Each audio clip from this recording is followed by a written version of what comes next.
In the bustling streets of a small town, there lived a man named Marcus who was convinced he had life all figured out. He believed his opinions were always right, his arguments the truth, and his judgments flawless. Marcus had a knack for asserting his beliefs with such fervor that his voice often drowned out any opposition, leaving no room for different viewpoints. Day in and day out, Marcus would engage in heated debates, not giving in to anyone who dared challenge his worldview. He relished the feeling of being right, the rush of victory that came with each argument won. But as time went on, Marcus found himself spending more and more of his days and nights reliving these arguments, replaying them in his mind and justifying his positions to himself. Despite his perceived intellectual superiority, Marcus couldn't shake the lingering feeling of emptiness that gnawed at him from within.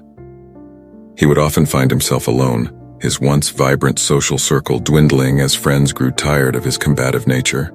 People began to avoid him, preferring the company of those who didn't drain their energy with constant confrontation.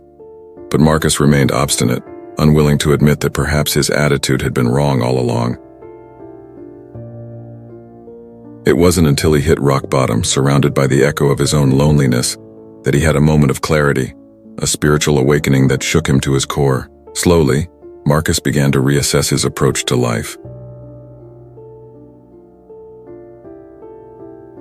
He started to listen more and speak less, opening himself up to different perspectives and embracing the possibility of being wrong. He reached out to those he had pushed away, offering sincere apologies for his past behavior and seeking forgiveness.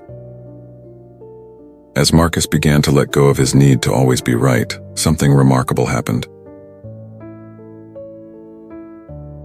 The walls he had built around himself began to crumble, making way for genuine connections and meaningful relationships.